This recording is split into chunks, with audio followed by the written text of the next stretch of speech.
I don't think anyone would disagree that 2024 has been an amazing year for silver, and today is no exception as that trend continues as we're seeing silver bounce back to above $31 an ounce again. Now the question remains is where will it go from here?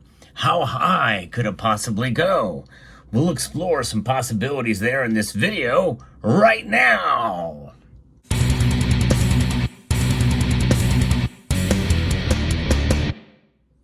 I did say explore earlier, just not where you thought I would say it. The silver. It's been an amazing ride to see silver go up well above 26% year to date. It's fluctuated between 18 and 30 some odd percent, depending on the day, depending on the move of silver's price. But we saw a recent pullback to below $30 an ounce.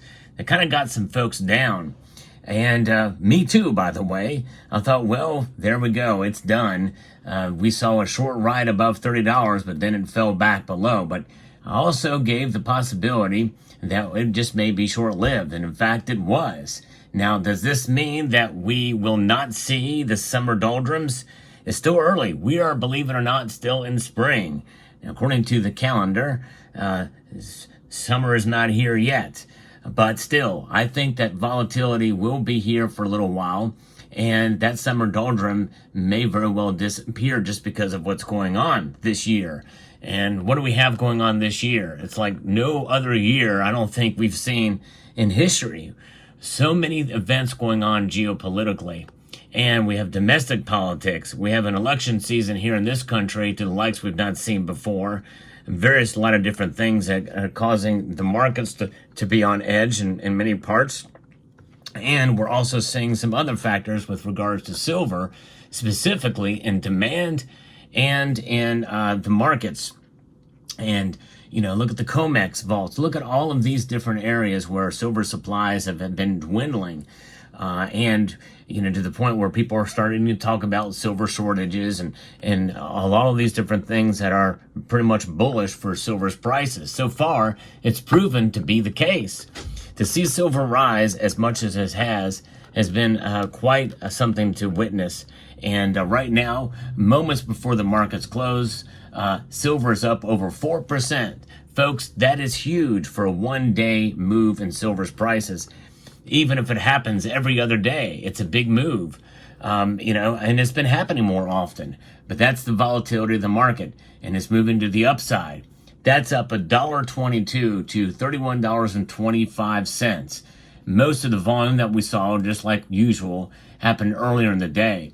In fact, it really started around just before 9 o'clock this morning, really around 8, and then really peaked up and only really started to pull off until afternoon.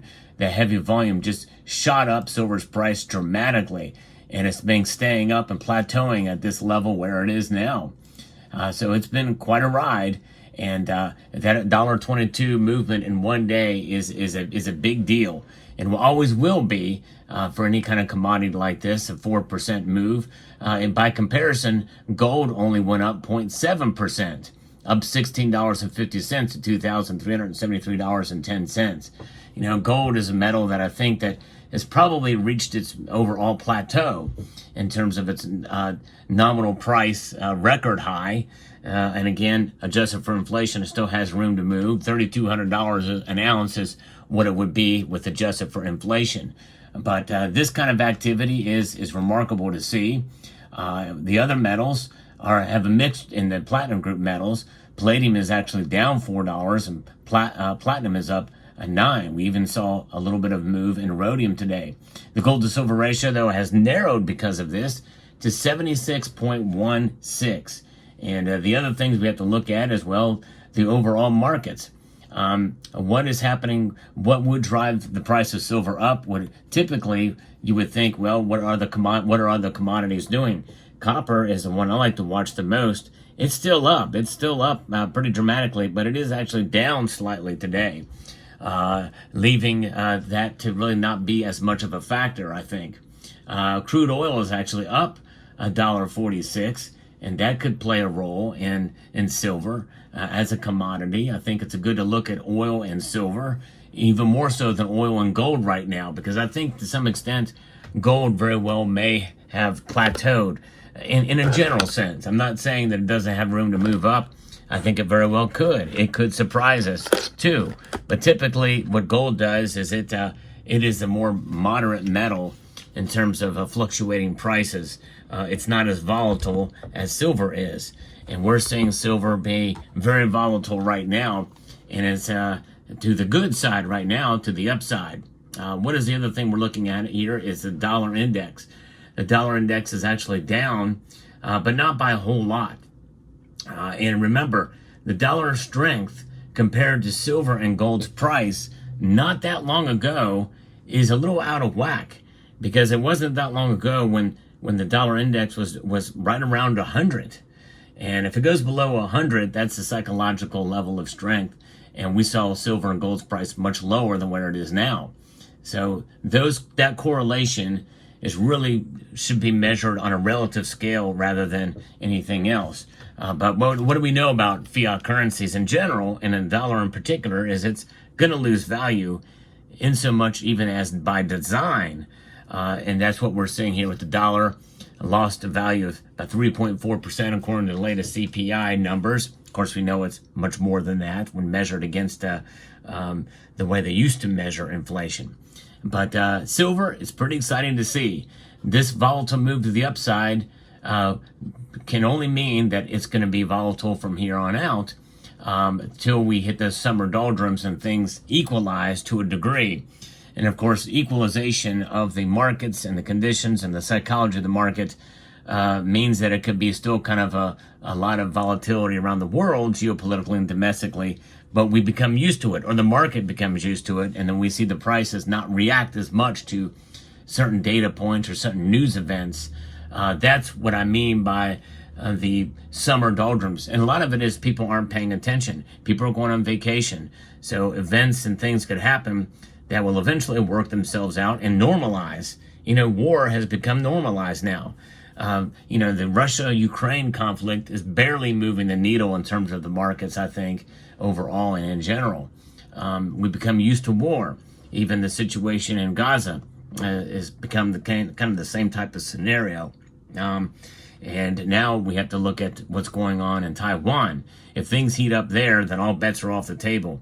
And it could be very, very bad. I may do a video on that later. But this is where we are at with the markets now with silver.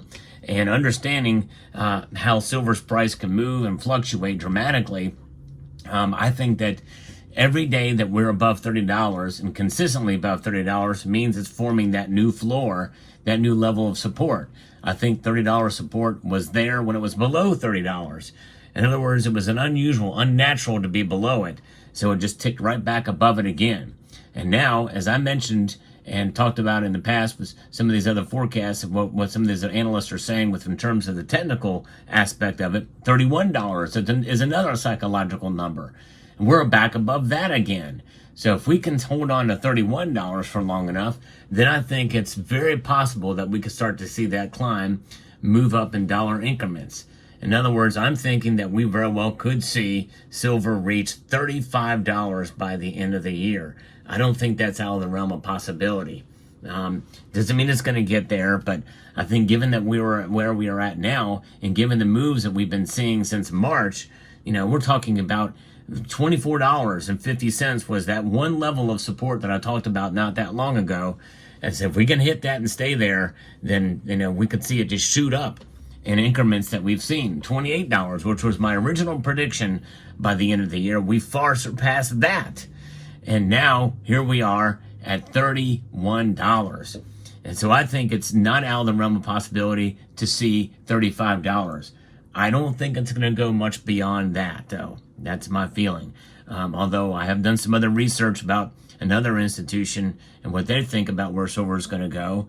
And I'll be bringing that to you. But also, you look at what's going on with silver, you look at the markets, you see what can contribute to the price fluctuation, and it gives you some insight as to where we are at. And it also helps you to kind of get a grip on the volatility and the movements And I think during this time, it's a good idea to hold on to your silver. There are times to take profits for sure. And I think if there's a certain part of your stack, a portion of your stack where you need to do it, or there's an opportunity that arises where you should do it, well, yeah, by all means. But overall, keep the majority of your stack in your possession. Hold on. Those diamond hands are important. And I think really for most of your stack, if you can afford to keep it, do it. Hold on to your stack. That's been one of the themes for this year, for 2024, that I want to give to you, because for me, it's paid off, especially when I go back and look at certain pieces that I bought, for $8, $9, $12, $5 for an ounce of silver. Yeah, that's right. I still have a lot of that. Well, most all of that silver that I bought at $5 an ounce. It gives you validation, if anything, and it just goes to show you that when you average it all out, silver will protect your wealth, and it will protect you against inflation. I think it's doing that right now. Think about it. 26% to date, 27% right now, outperforms almost every measure of inflation you can ever think of from the beginning of the year. That's pretty darn good, I would say. But again, that's just 2 different dates I'm using. Somebody else can come back with 2 other dates and silver looks horrible. But keep that in mind.